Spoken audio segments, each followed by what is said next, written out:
जल board case में समन मिला है। पेशी से इंकार हुए हैं केजरीवाल। आम आदमी पार्टी और बीजेपी में नई रार छिड़ गई है। कैसे? रिपोर्ट दी। जल बोर्ड केस में समन पर मचा बवाल।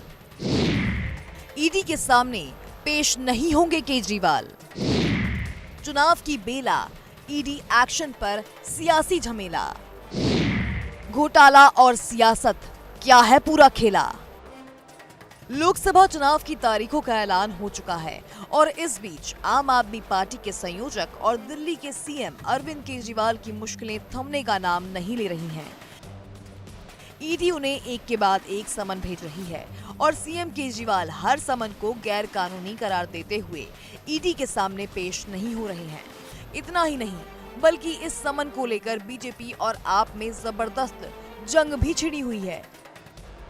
जहां आप ईडी के समन को बीजेपी की साजिश करार दे रही है, तो बीजेपी कह रही है कि भ्रष्टाचार किया है तो हिसाब तो देना होगा। दोनों ओर से वार पलटवार जारी है।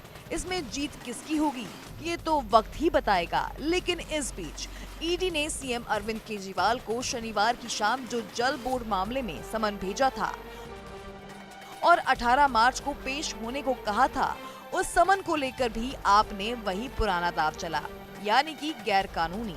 जी हां, आम आदमी पार्टी ने इस समन को भी गैर कानूनी करार दिया है और पेश होने से इनकार कर दिया। केजरीवाल को जल बोर्ड से संबंधित मामले को लेकर ईडी ने समन भेजा और ऐसे में 18 मार्च को मुख्यमंत्री अरविंद केजरीवाल को ईडी के समक्ष पेश होना था। हालांकि मुख्यमंत्री ईडी के समक्ष नहीं गए और उन्होंने साफ तौर पर कहा कि जब कोर्ट से जमानत मिल चुकी है तो बार बार ईडी समन क्यों भेज रही है। भारतीय जनता पार्टी ईडी के पीछे छिपकर चुनाव लड़ना चाहती है और इस समन को भी अरविंद केजरीवाल ने गैर कानूनी बताया।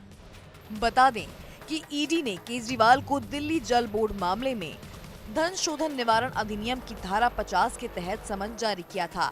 हालांकि ईडी दिल्ली जल बोर्ड में अवैध ट्रेडिंग और अपराध की कथित आय के लॉन्ड्रिंग की जांच कर रही है। सबसे पहले बात करते हैं अवैध ट्रेडिंग की, जिसके तहत सीबीआई की एफआईआर में आरोप लगाया गया था कि दिल्ली जल बोर्ड के तत्कालीन चीफ इंजीनियर जगदीश कुमार अरोड़ा ने एनकेजी इंफ्रास्ट्रक्चर लिमिटेड को करीब 38 करोड़ रुपए में इलेक्ट्रोमैग्नेटिक फ्लो मीटर के इंस्टॉलेशन, सप्लाई और टेस्टिंग का टेंडर जारी किया था। जिसके बाद जुलाई 2023 में ईडी ने 16 ठिकानों पर छापेमारी की।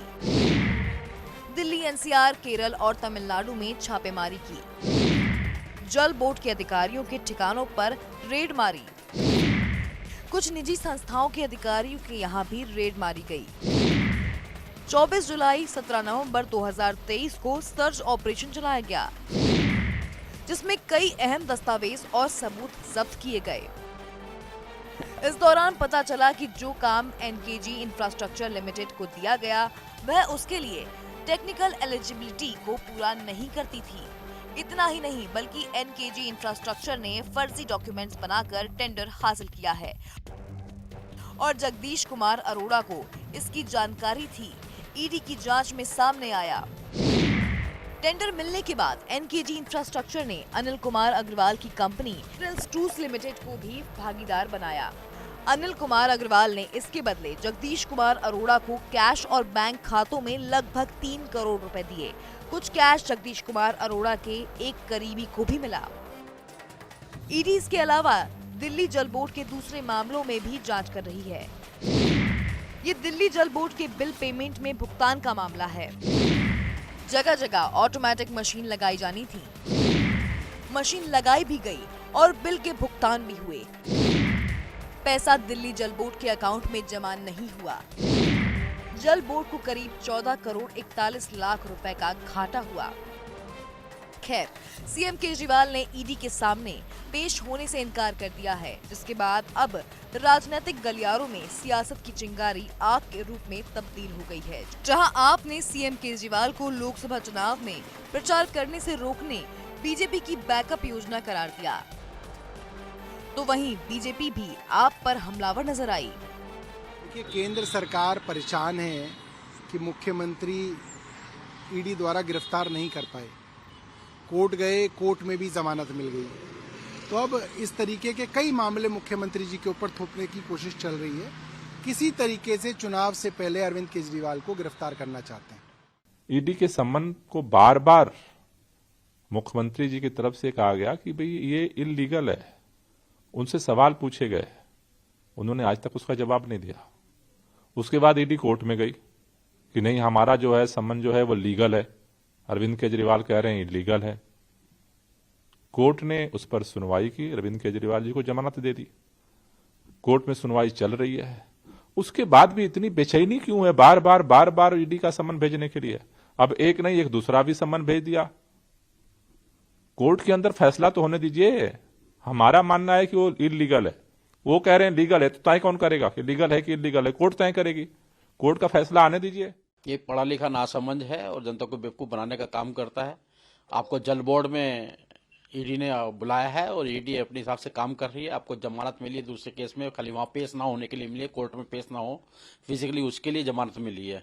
और आज हम कह सकते हैं जैसे राजीव और राहुल गांधी और उसकी मां को बोलते हैं जमानत में छूटे, आप भी जमानत में छूटे हुए हैं, लेकिन गुनाह से आप बच नहीं सकते। और जल बोर्ड वाले आपको ये सम्मन भेज रहे हैं, देश को, दिल्ली को गुमराह करने का काम नहीं कर रहे। बता दें कि ये दूसरा मामला है जिसमें आप पर रिश्वत लेने का आरोप लगा है। इससे पहले दिल्ली शराब घोटाले केस में भी ईडी अरविंद केजरीवाल से पूछताछ करना चाहती है, जिसके लिए 9वां समन भी जारी किया गया है।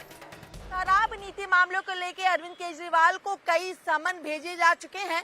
9वां समन 21 मार्च का भेजा गया है और ऐसे में इसी समन पर पेश न होने को लेकर ईडी जब कोर्ट पहुंची तो कोर्ट से 15,000 रुपए पर अरविंद केजरीवाल को जमानत मिल गई है। हालांकि भारतीय जनता पार्टी लगातार कह रही है कि आखिर अरविंद केजरीवाल ईडी के समक्ष पेश क्यों नहीं हो रहे हैं और क्यों उनके सवालों का जवाब नहीं दे रहे हैं।